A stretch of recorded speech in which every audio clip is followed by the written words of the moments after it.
بسم الله الرحمن الرحيم يا أيها المدثر قم فأنذر وربك فكبر وثيابك فطهر والرجز فاهجر ولا تمنن تستكثر ولربك فاصبر فإذا نقر في الناقور فذلك يومئذ يوم عسير على الكافرين غير يسير ذرني ومن خلقت وحيدا وجعلت له مالا ممدودا وبنين شهودا ومهدت له تمهيدا ثم يطمع أن أزيد كلا إنه كان لآياتنا عنيدا سأرهقه صعودا إنه فكر وقدر فقتل كيف قدر ثم قتل كيف قدر ثم نظر ثم عبس وبسر ثم أدبر واستكبر فقال إن هذا إلا سحر يؤثر إن هذا إلا قول البشر سأصليه سقر وما أدراك ما سقر لا تبقي ولا تذر لواحة للبشر عليها 19 وما جعلنا أصحاب النار إلا ملائكة وما جعلنا عدتهم إلا فتنة للذين كفروا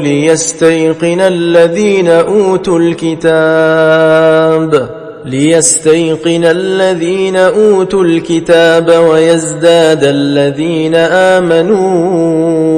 إيمانا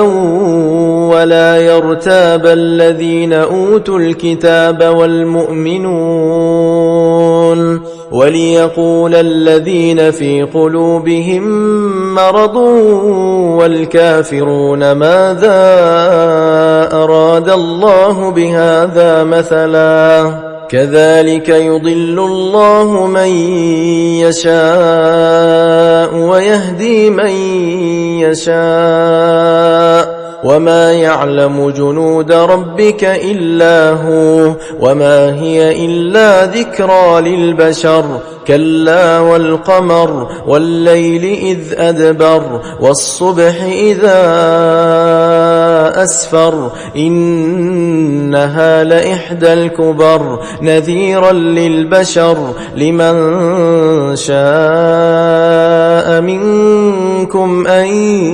يتقدم أو يتأخر كل نفس بما كسبت رهينة إلا أصحاب اليمين في جنات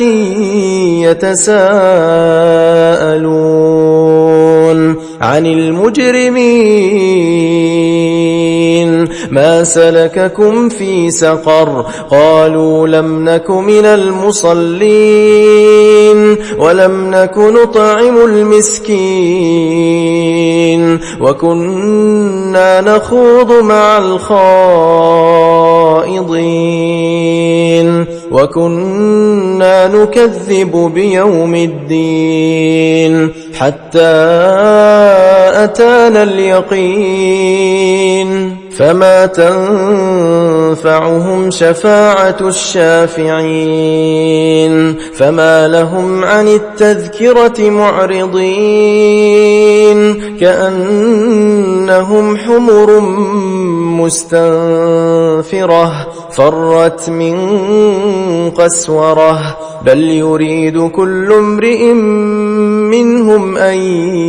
يؤتى صحفا منشرة كلا بل لا يخافون الآخرة كلا إنه تذكرة فمن شاء ذكره وما يذكرون إلا أن يشاء الله هو أهل التقوى وأهل المغفرة